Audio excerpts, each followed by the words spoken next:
Wickedshizuku's Reviews, bringing you a southern perspective on books, movies, music, and much, much more.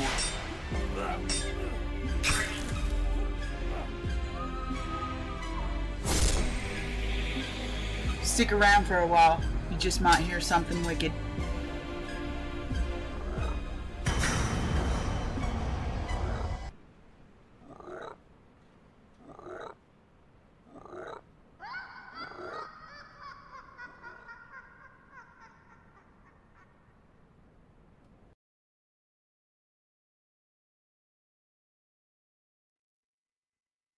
Well, hello again, and welcome back to Wickedshizuku's Reviews, and this is episode 92.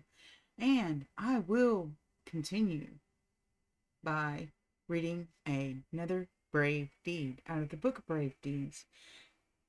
So, let's transition over to our reading screen, shall we?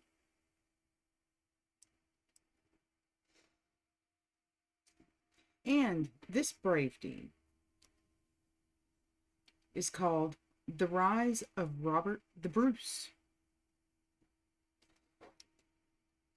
from Tales of a Grandfather by Sir Walter Scott.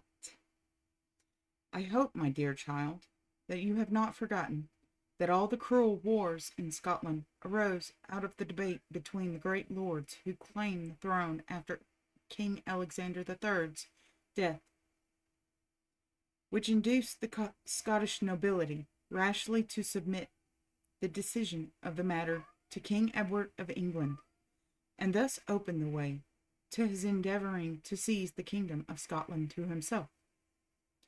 You recollect also that Edward had dethroned John Balliol on account of his attempting to restore the independence of Scotland, and that Balliol had resigned the crown of Scotland into the hands of Edward as Lord Paramount. This John Balliol, therefore, was very respected in Scotland. He had renounced the kingdom, and had been absent from it for 15 years, during the greater part of which time he remained a prisoner in the hands of the King of England. It was therefore natural that such of the people of Scotland as were still determined to fight for the deliverance of their country from England, the English yoke, should look around for some other king under whom they might unite themselves to combat the power of England. The feeling was universal in Scotland that they would not any longer endure the English government, and therefore such great Scottish nobles as believed they had right to the crown began to think of standing forward to claim it. Amongst these, the principal candidates, supposing John Balliol, by his renunciation and captivity, to have lost all right to the kingdom, were two powerful noblemen. The first was Robert Bruce, Earl of Carrick, the grandson of that elder Robert Bruce, who, as you have heard, disputed the throne with John Balliol. The other was John Comyn, or Cumming, of Badenoch.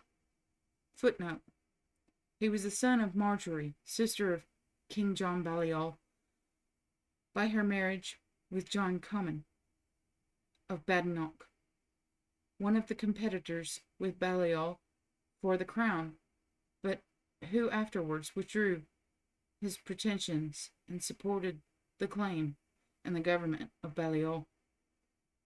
Wood's Peerage, Volume 1, page 162. Usually called the Red Comyn, to distinguish him from his kinsman, the Black Comyn, so named from his swarthy complexion. These two great and powerful barons had taken part with Sir William Wallace in wars against England, but after the defeat of Falkirk, being fearful of losing their great estates and considering the freedom of Scotland as beyond the possibility of being recovered, both Bruce and Comyn had not only submitted themselves to Edward and acknowledged his title as King of Scotland, but even borne arms along with the English against such of their countrymen as still continued to resist the usurper. But the feelings of Bruce concerning the baseness of his conduct are said, by the old traditions of Scotland, to have been awakened by the following incident. In one of the numerous battles or skirmishes which took place at the time between the English and their adherents on the one side, and the insurgent or patriotic Scots upon the other, Robert the Bruce was present, and assisted the English to gain the victory. After the battle was over, he sat down to dinner among his southern friends and allies without washing his hands, on which there still remained spots of blood which he had shed during the action.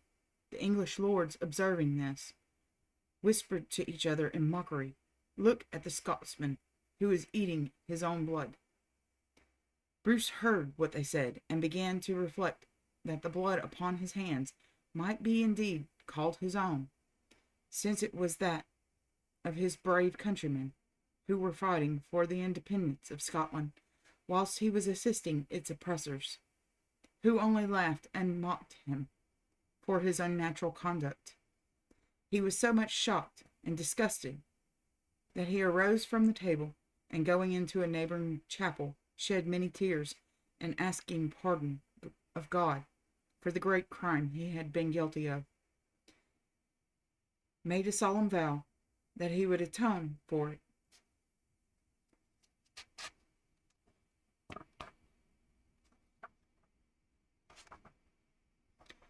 By doing all in his power to deliver Scotland from the foreign yoke. Accordingly, he left, it is said, the English army, and never joined it again, but remained watching an opportunity for restoring freedom of his country. Now this Robert the Bruce was a remarkably brave and strong man. There was no man in Scotland that was thought a match for him except Sir William Wallace, and now that Wallace was dead, Bruce was held the best warrior in Scotland. He was very wise and prudent, and an excellent general. That is, he knew how to conduct an army and place them in order for battle, as well or better than any great man of his time. He was generous too, and courteous by nature, but he had some faults, which perhaps belonged as much to his fierce period in which he lived as to his own character. He was rash and passionate, and in his passion he was sometimes relentless and cruel. Robert the Bruce had fixed his purpose, as I told you, to attempt once again to drive the English out of Scotland, and he desired to prevail upon Sir John the Red Comyn, who was his rival in his pretensions to the throne, to join with him in expelling the foreign enemy by their common efforts. With this purpose, Bruce posted down from London to Dumfries, on the borders of Scotland, and requested an interview with John Comyn. They met in the church of the Mennonites in that town, before the high altar.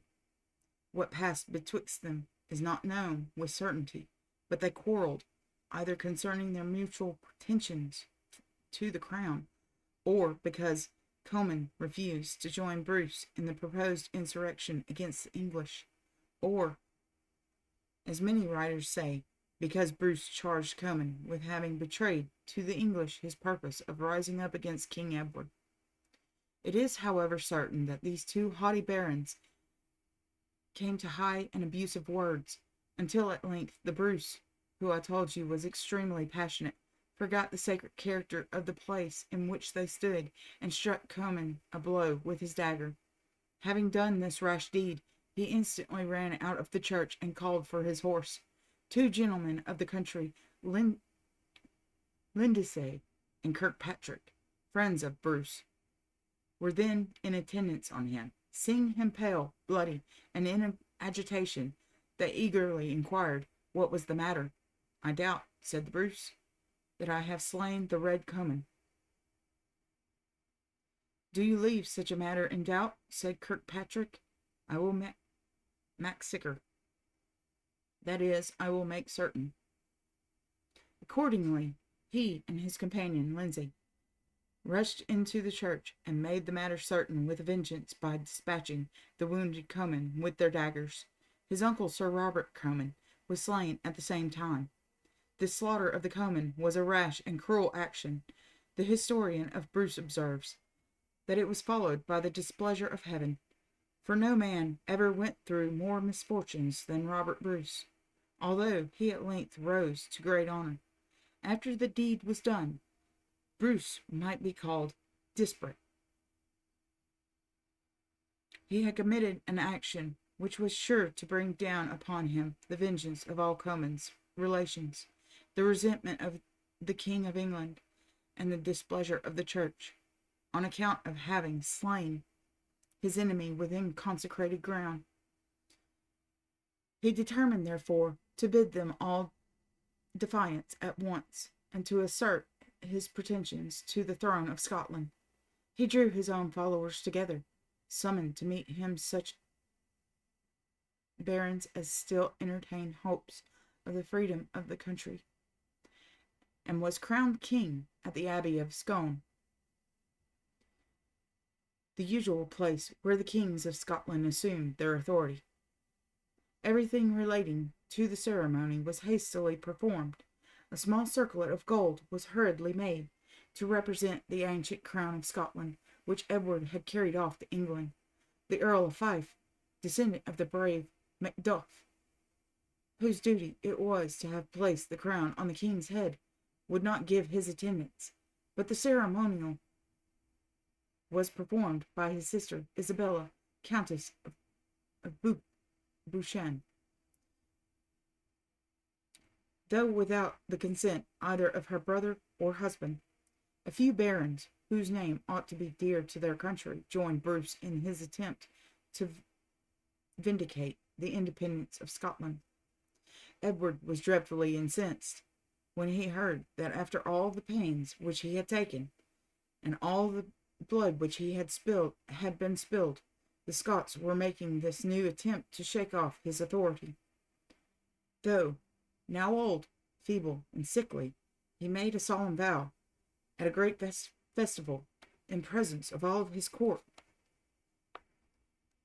that he would take the most ample vengeance upon Robert the Bruce and his adherents, after which he would never again draw his sword upon a Christian, but would only fight against the unbelieving Saracens for the recovery of the Holy Land.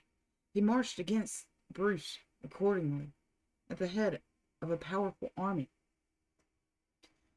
The commencement of Bruce's undertaking was most disastrous.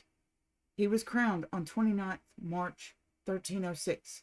On the 18th May, he was excommunicated by the Pope on account of the murder of Comyn within consecrated ground, a sentence which excluded him from all benefits of religion and authorized anyone to kill him.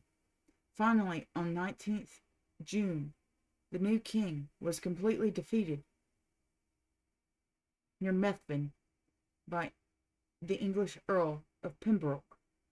Robert's horse was killed under him in the action, and he was for a moment a prisoner.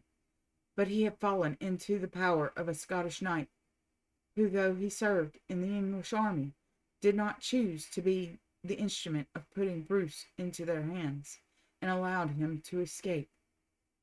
The conquerors executed their prisoners with their usual cruelty. Among these were some gallant young men of the first Scottish families.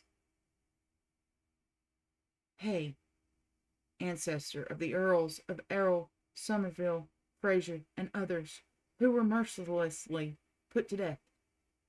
Bruce with a few brave adherents, among whom was the young Lord of Douglas, who was afterwards called the good Lord James, retired into the Highland mountains, where they were chased from one place of refuge to another, often in great danger, and suffering many hardships. The Bruce's wife, now Queen of Scotland, with several other ladies, accompanied her husband and his few followers during their wanderings. There was no other way of providing for them save by hunting and fishing. It was remarked that Douglas was the most active and successful in procuring for the unfortunate ladies such supplies as his dexterity in fishing or in killing deer could furnish to them. Driven from one place in the Highlands to another, starved out of some districts and forced from others by the opposition of the inhabitants, Bruce attempted to force his way into Lorne, but he found enemies everywhere. The MacDougals, a powerful family then called Lords of Lorne, were friendly to the English, and putting their men in arms, attacked Bruce and his wandering companions as soon as they attempted to enter their territory. The chief of these MacDougals, called John of Lorne, hated Bruce on account of having slain the Red Comyn in the church at Dumfries, to whom this MacDougall was nearly related. Bruce was again defeated by this chief through force of numbers at a place called Dowry. But he showed amidst his misfortunes the greatness of his strength and courage. He directed his men to retreat through a narrow pass, and placing himself last of the party, he fought with and slew such of the enemy as attempted to press hard on them. 3 followers of MacDougall, a father and 2 sons, called MacAndrosser, all very strong men. When they saw Bruce thus protecting the retreat of his followers, made a vow that they would either kill this redoubted champion or make him prisoner. The whole 3 rushed on the king at once. Bruce was on horseback in the straight pass we have described, betwixt a precipitous rock and a deep lake. He struck the first man who came up and seized his horse rein, such a blow with his sword as cut off his hand and freed the bridle. The man bled to death. The other brother had grasped Bruce in the meantime by the leg, and was attempting to throw him from horseback.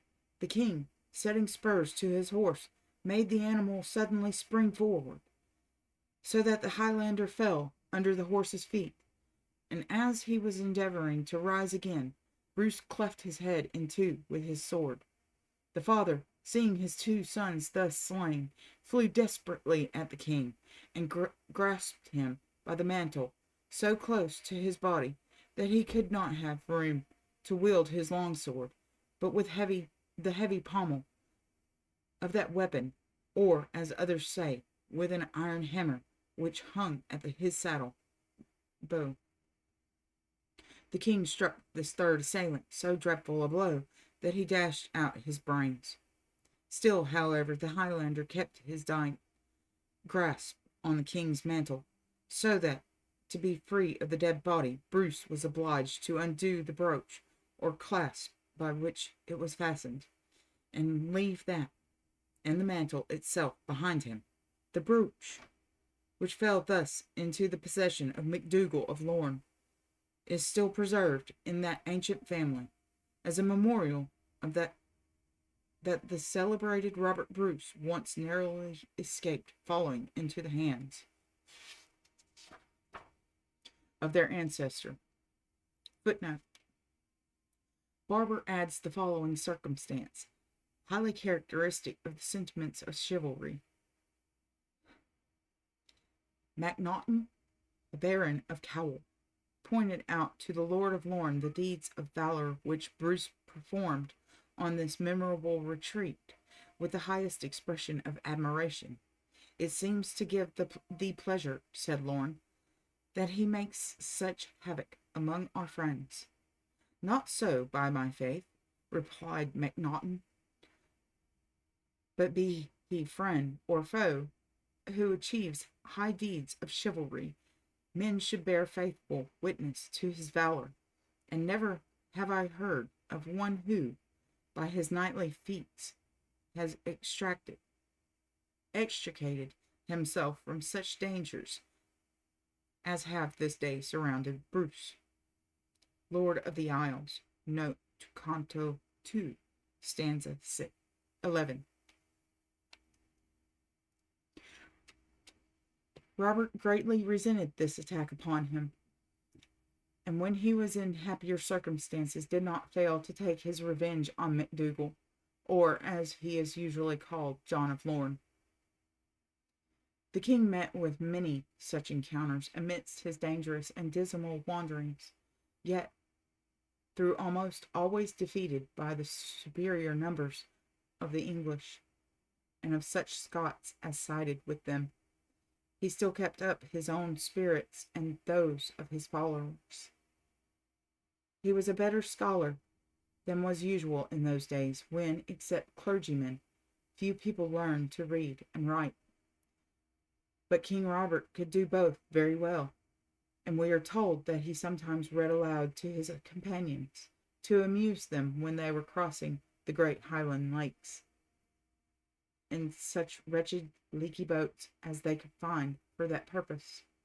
Lomond, in particular, is said to have been the scene of such a lecture. You may see by this how useful it is to possess knowledge and accomplishments. If Bruce could not have read to his associates and diverted their thoughts from their dangers and sufferings, he might not have been able to keep up their spirits or secure their continued attachment. At last, dangers increased so much around the brave King Robert that he was obliged to separate himself from his queen and her ladies, for the winter was coming on, and it would be impossible for the women to endure this wandering sort of life when the frost and snow should set in.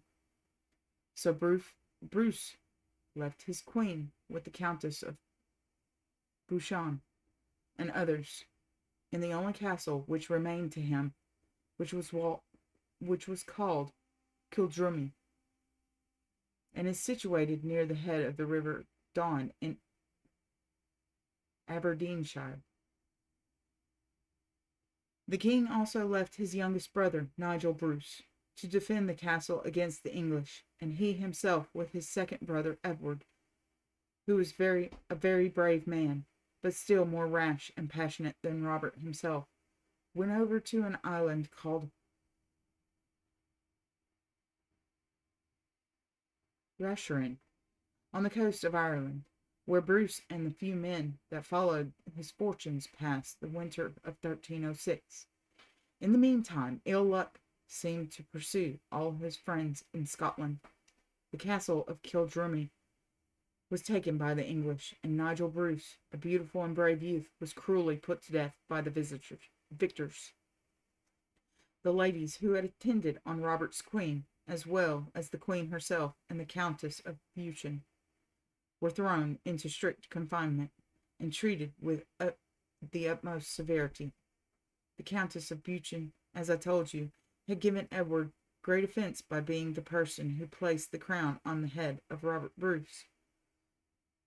She was imprisoned within the castle of Berwick, in a cage made on purpose. Some Scottish authors have pretended that this cage was hung over the walls with the poor countess like a parrot's cage out at the window. But this is their own ignorant idea. The cage of Lady Bouchon was a strong wooden and iron piece of framework placed within an apartment, and resembling one of those places in which wild beasts are confined. There were such cages in old prisons to which captives were consigned, who, either for mutiny or any other reason, were to be confined with peculiar rigor. The news of the taking of Kildrummy, the captivity of his wife, and the execution of his brother reached Bruce while he was residing in a miserable dwelling at Ration, and reduced him to the point of despair. It was about this time that an incident took place, which, although it rests only on tradition in families of the name of Bruce, is rendered probable by the manners of the time. After receiving the last unpleasing intelligence from Scotland, Bruce was lying one morning on his wretched bed, and deliberating with himself whether he had not better resign all thoughts of again attempting to make good his right to the Scottish crown, and dismissing his followers, transport himself and his brothers to the Holy Land, and spend the rest of his life in fighting against the Saracens, by which he thought perhaps he might deserve the forgiveness of heaven for the great sin of stabbing Comyn in the church at Dumfries. But then, on the other hand, he thought it would be both criminal and cowardly to give up his attempts to restore freedom to Scotland, while there yet remained at least chance of his being successful in an undertaking which, rightly considered, was much more his duty than to drive the infidels out of Palestine, though the superstition of his age might think otherwise. While he was divided betwixt these reflections, and doubtful of what he should do, Bruce was looking upward to the roof of the cabin in which he lay, and his eye was attracted by a spider, which, hanging at the end of a long thread of its own spinning, was endeavoring, as is the fashion of that creature, to swing itself from one beam in the roof to another, for the purpose of fixing a line on which it meant to stretch its web. The insect made the attempt again and again without success, and at length Bruce counted that it had tried to carry its point 6 times, and been as often unable to do so. It came into his head that he himself fought just 6 battles against the English and their allies, and that the poor persevering spider was exactly in the same situation with himself, having made as many trials and been as often disappointed in what it aimed at. Now, thought Bruce, as I have no means of knowing what is the best to be done, I will be guided by the luck which shall attend this spider. If the insect shall make another effort to fix its thread and shall be successful, I will venture a 7th time to try my fortune in Scotland. But if the spider shall fail, I will go to the wars in Palestine, and never return to my native country more. While Bruce was forming this resolution, the spider made another exertion with all the force it could muster, and fairly succeeded in fastening its thread to the beam, which it had so often in vain attempted to reach. Bruce, seeing the success of the spider, resolved to try his own fortune, and as he had never before gained a victory, so he never afterwards sustained any considerable or decisive check or defeat.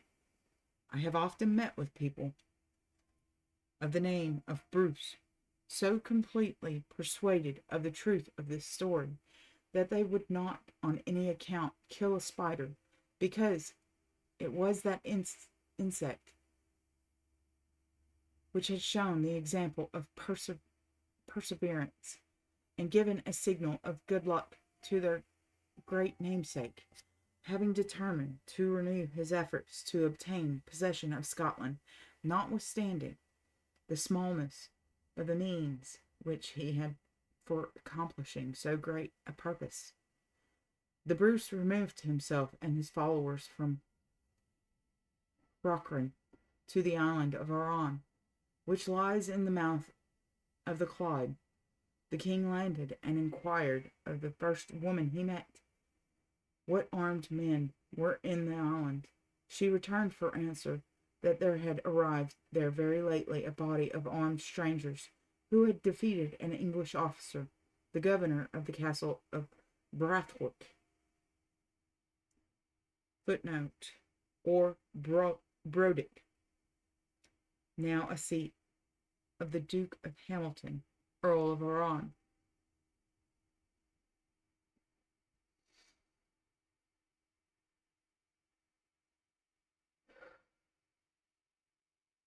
The governor of the castle of Brothwick had killed him and most of his men, and were now amusing themselves with hunting about the island, the king having caused himself to be guided to the woods which these strangers most frequented. There blew his horn repeatedly.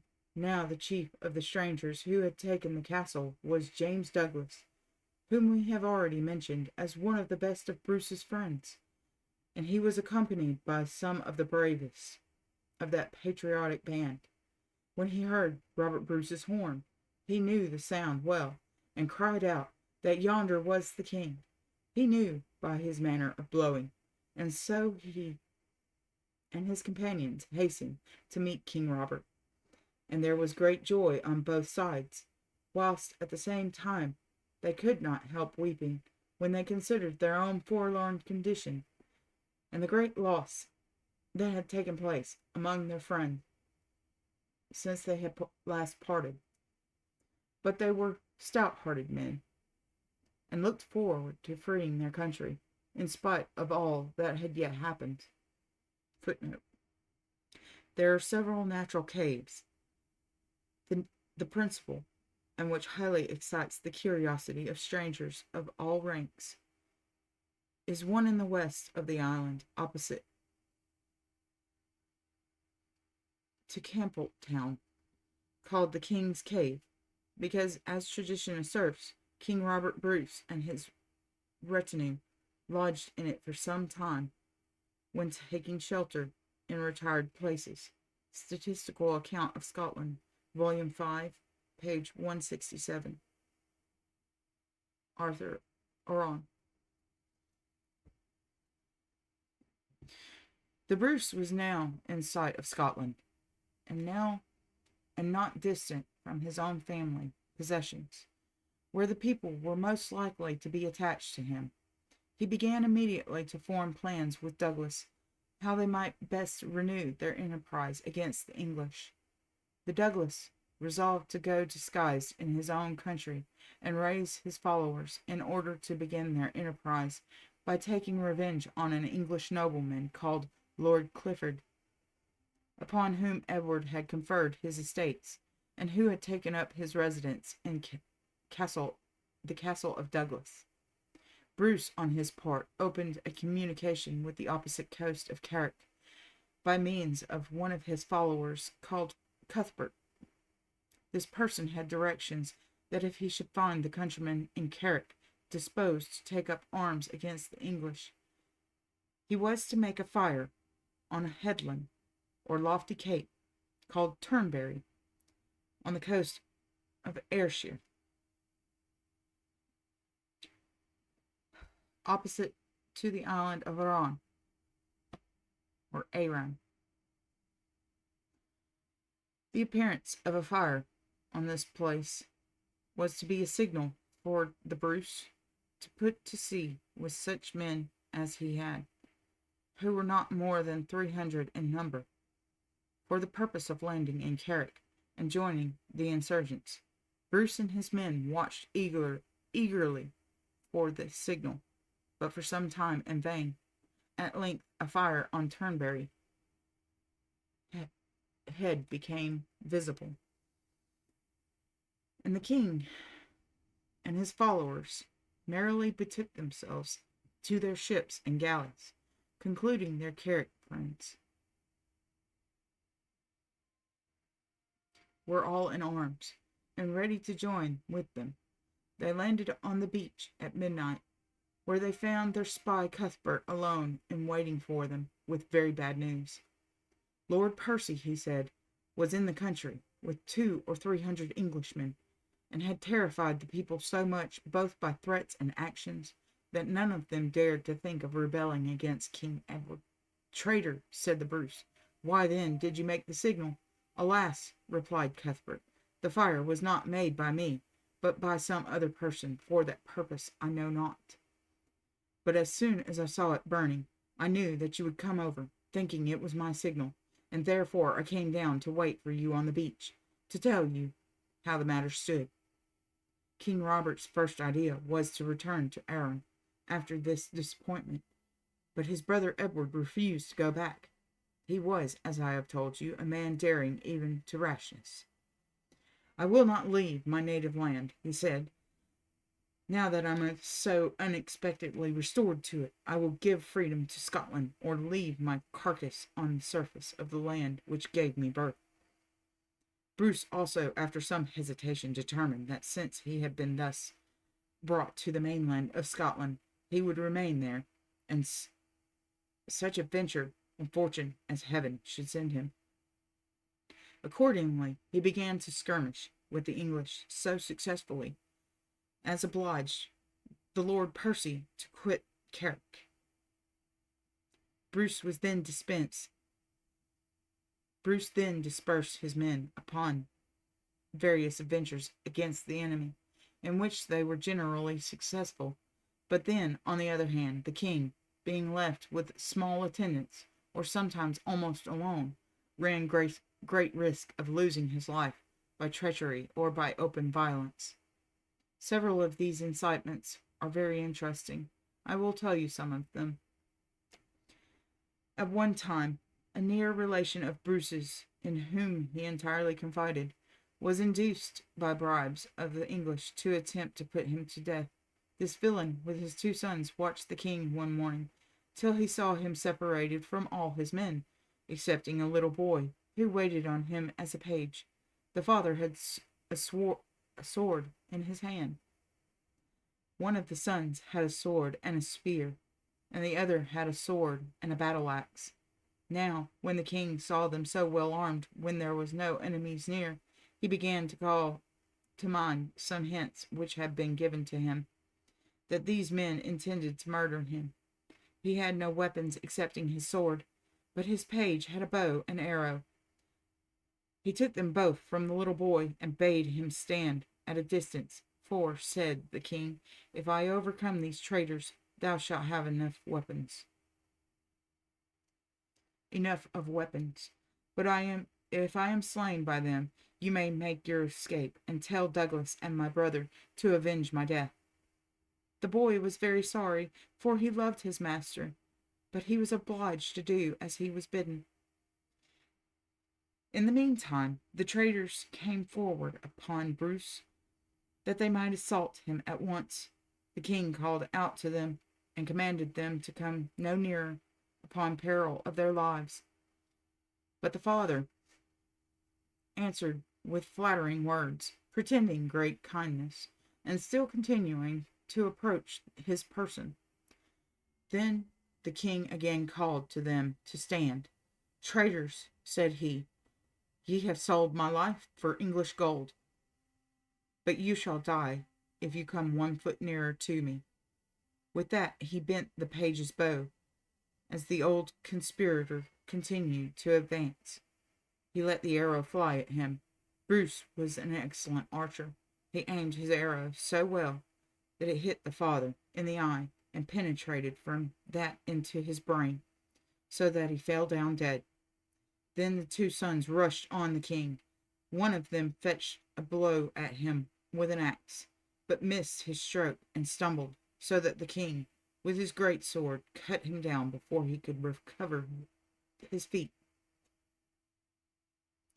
The remaining traitor ran on Bruce with his spear, but the king, with a sweep of his sword, cut the steel head off the villain's weapon, and then killed him before he had time to draw his sword.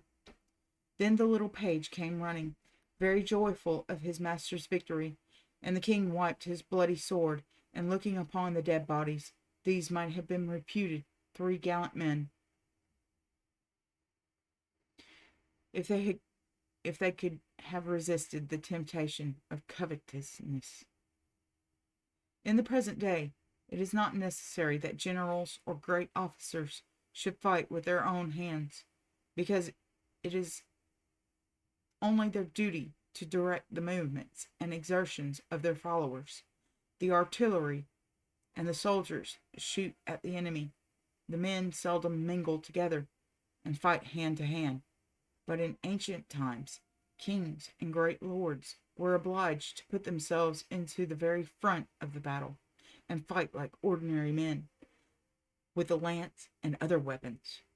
It was, therefore, of great consequence that they should be strong men and dexterous in the use of their arms. Robert Bruce was so remarkably active and powerful that he came through a great many personal dangers in which he must otherwise have been slain. I will tell you another of his adventures, which I think will amuse you. After the death of these three traitors, Robert the Bruce continued to keep himself concealed in his own earldom of Carrick, and in the neighbouring country of Galloway, until he should have matters ready for general attack upon the English. He was obliged, in the meantime, to keep very few men with him, both for the sake of secrecy and from the difficulty of finding provisions. Now many of the people of Galloway were unfriendly to Bruce. They lived under the government of one MacDougall, related to the Lord of Lorne, who, as I before told you, had defeated Bruce at Dowry, and very nearly killed or made him prisoner. These Galloway men had heard that Bruce was in their country, having no more than 60 men with him. So they resolved to attack him by surprise, and for this purpose they got 200 men together and brought with them 2 or 3 bloodhounds. These animals were trained to chase a man by the scent of his footsteps, as foxhounds chase a fox, or as beagles and harriers chase a hare. Although the dog does not see the person whose trace he has put upon, he follows him over every step he has taken. At that time, these bloodhounds, or sleuth-hounds, so called from slot or sloot, a word which signifies the scent left by the animal of chase, were used for the purpose of pursuing great criminals. The men of Galloway thought themselves secure that if they missed taking Bruce or killing him at the first onset, and if he should escape into the woods, they would find him out by means of these bloodhounds. The good King Robert Bruce, who was always watchful and vigilant, had received some information of the intention of this party to come upon him suddenly and by night. Accordingly, he quartered his little troop of 60 men on the side of a deep and swift-running river that had a very steep and rocky banks. There was but one ford by which this river could be crossed in that neighborhood, and that ford was deep and narrow, so that 2 men could scarcely get through abreast. The ground on which they were to land, on the side where the king was steep, and the path which led upwards from the water's edge to the top of the bank extremely narrow and difficult. Bruce caused his men to lie down to take some sleep at a place about half a mile distant from the river, while he himself, with 2 attendants, went down to watch the ford, through which the enemy must needs pass before they could come to the place where King Robert's men were lying. He stood for some time looking at the ford, and thinking how easily the enemy might be kept from passing there, providing it was bravely defended, when he heard at a distance the baying of a hound, which was always coming nearer and nearer. This was the bloodhound which was tracing the king's steps to the ford where he had crossed, and the 200 Galloway men along with the animal and guided by it.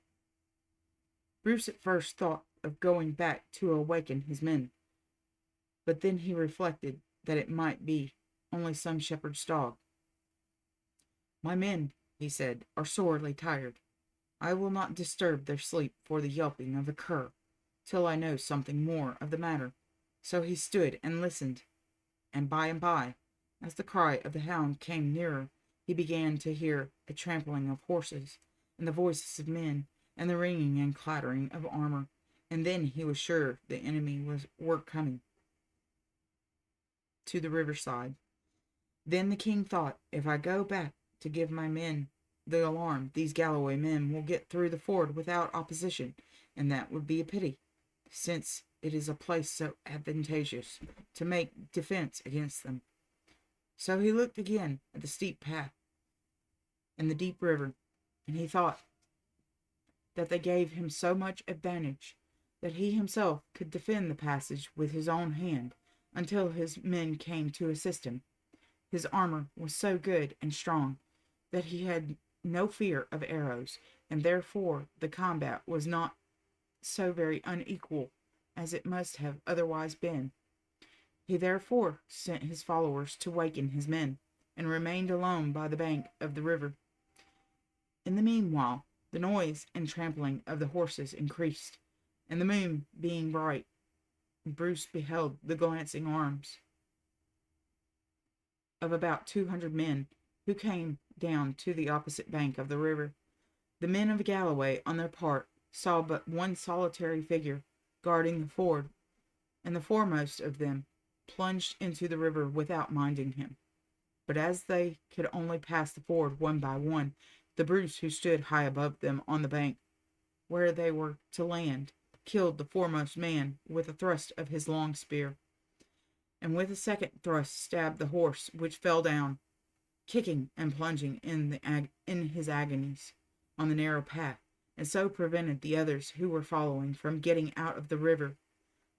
Bruce had thus the opportunity of dealing his blows at pleasure among them, while they could not strike at him again. In the confusion, 5 or 6 of the enemy were slain, or having been borne down the current, were drowned in the river. The rest were terrified and drew back. But when the Galloway men looked again and saw that they were opposed by only one man, they themselves being so many, they cried out that their honor would be lost forever if they did not force their way, and encouraged each other with loud cries to plunge through and assault him. By this time the king's soldiers came up to his assistance, and the Galloway men retreated and gave up their enterprise. Footnote: when the soldiers came up, they found the king wearied, but unwounded, and sitting on a bank, where he had cast off his helmet to wipe his brow and cool himself in the night air. Tyler, Volume 1, page 258. I will tell you another story of this brave Robert Bruce during his wanderings. His adventures are as curious and as entertaining as those which men invent for storybooks, with this advantage, that they are all true. About the time when the Bruce was yet at the head of but a few men, Sir Aymer de Valence, who was Earl of Pembroke, together with John of Lorne, came into Galloway, each of them being at the head of a large body of men. John of Lorne had a bloodhound with him, which it is said had formerly belonged to Robert Bruce himself, and having been fed by the king with his own hands, it became attached to him, and would follow his footsteps anywhere, as dogs are well known to trace their master's steps, whether they be bloodhounds or not. By means of this hound, John of Lorne thought he should certainly find out Bruce, and take revenge on him for the death of his relation Comyn.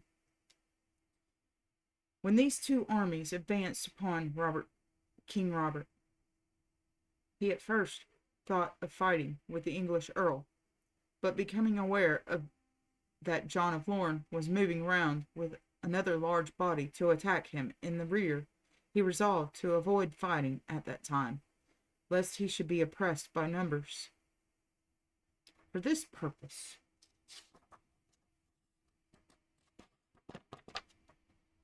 The king divided the men he had with him into 3 bodies, and commanded them to retreat by 3 different ways, thinking the enemy would not know which party to pursue. He also appointed the place at which they were to assemble again.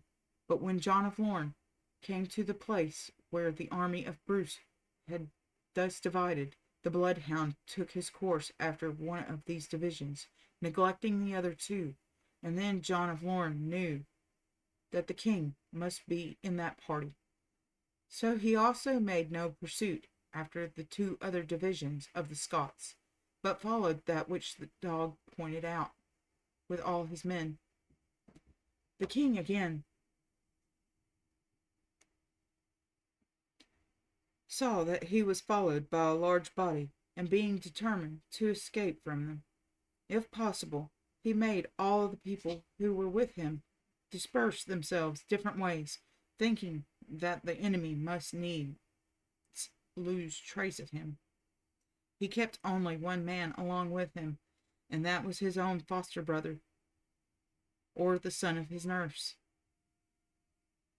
When John of Lorne came to the place where Bruce's companions had dispersed themselves, the bloodhound, after it had snuffed up and down for a little, quitted the footsteps of all the other fugitives and ran barking after the track of 2 men out of the whole number. Then John of Lorne knew that one of these 2 needs be King Robert. Accordingly, he commanded 5 of his men. He commanded 5 of his men that were speedy of foot to chase after him, and either make him prisoner or slay him. The Highlanders started off accordingly, and ran so fast that they gained sight of Robert and his foster brother. The king asked his companion what help he could give him, and his foster brother answered that he was ready to do his best. So these 2 turned on the 5 men of John of Lorne, and killed them all. It is to be supposed that they were better armed than the others were, as well as stronger and more desperate.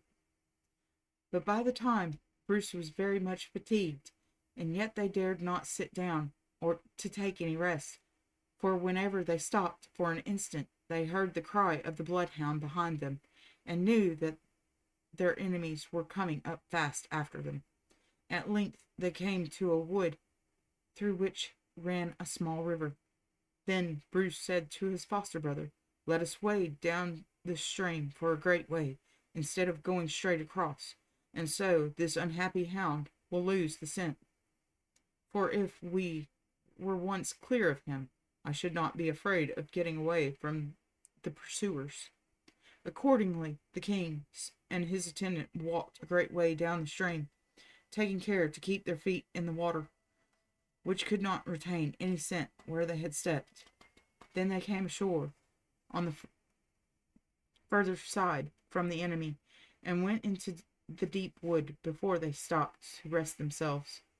In the meanwhile, the hound led John of Lorne straight to the place where the king went into the water, but there the dog began to be puzzled, not knowing where to go next, for you are well aware that the running water could not retain the scent of a man's foot, like that which remains on turf.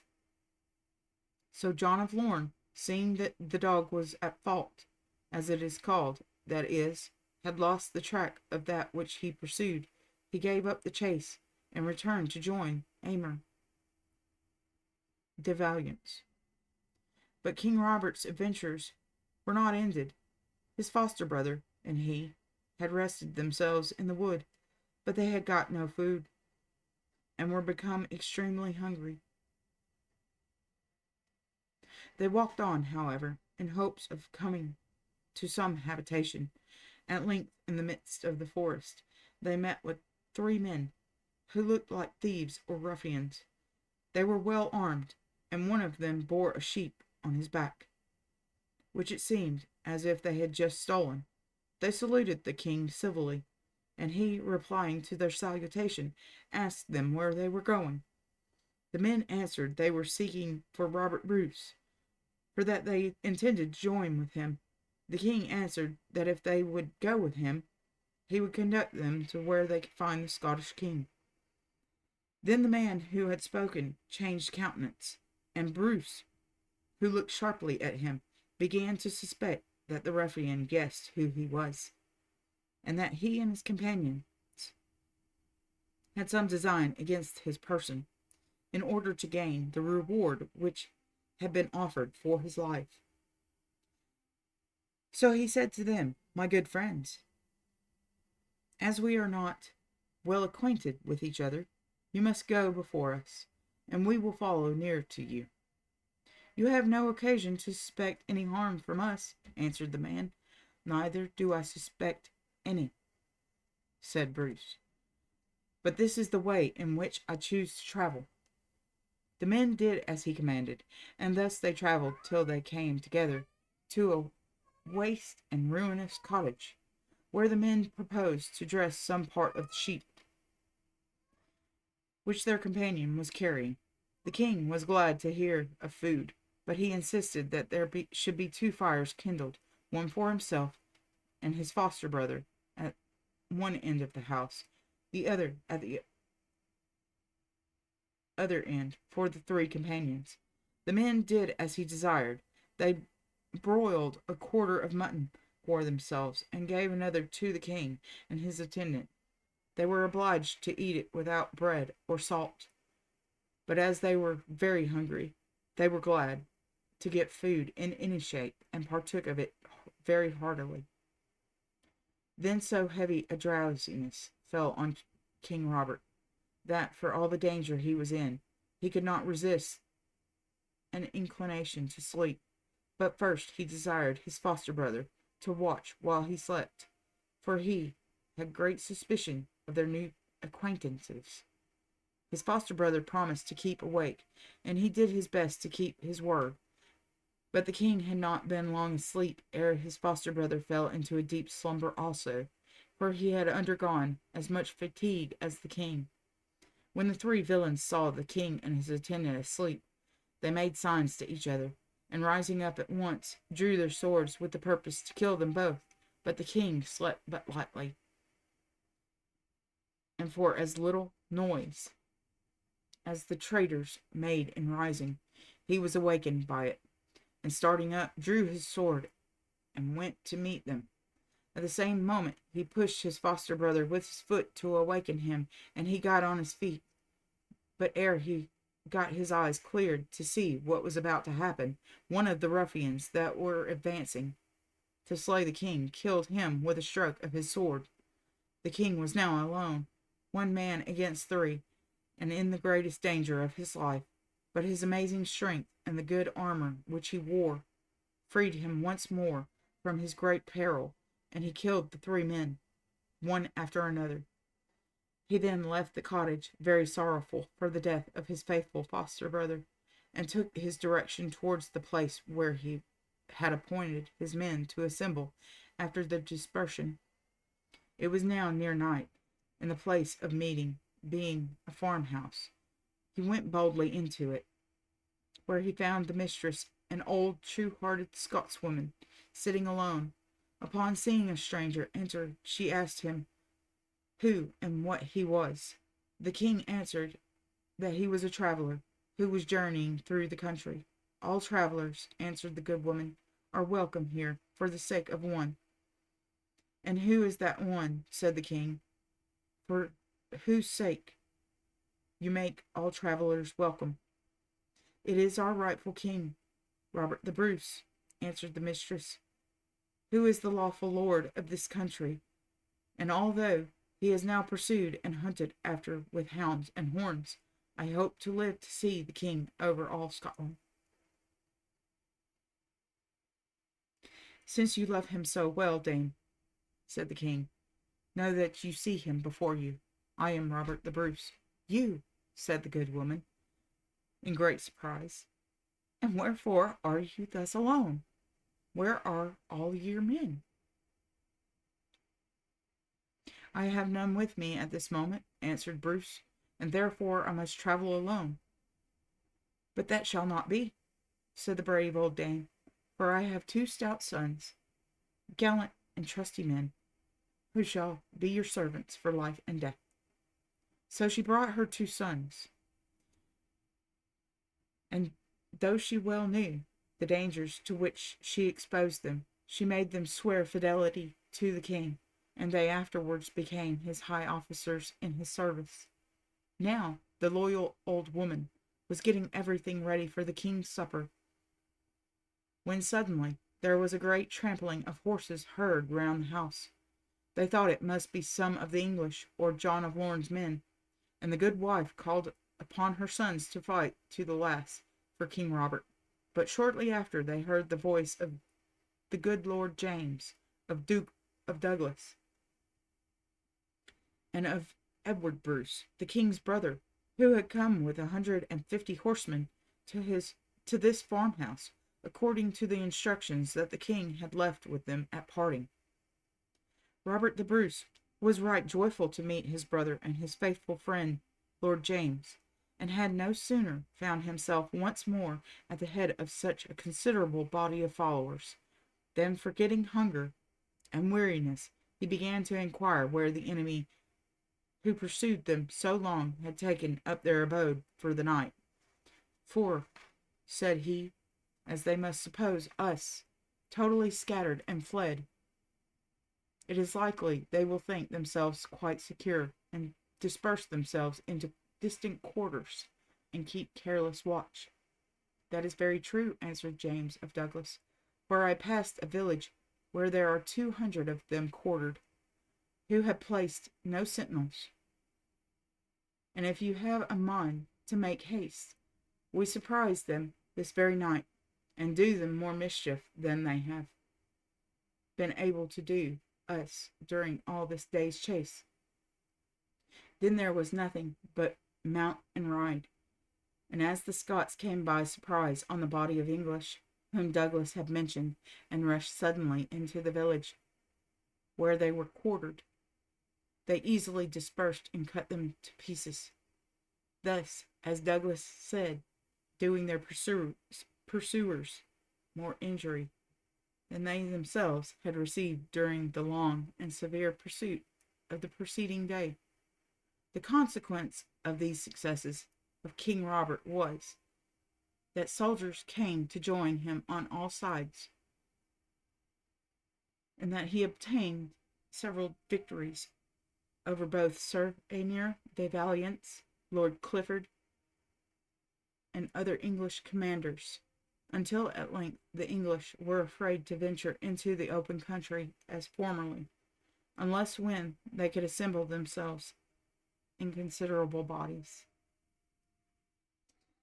And that was the tale of the rise of Robert the Bruce. So, if you enjoyed this episode, if you found it educational or entertaining, would you give me a like, subscribe, and share? And we shall see you another time.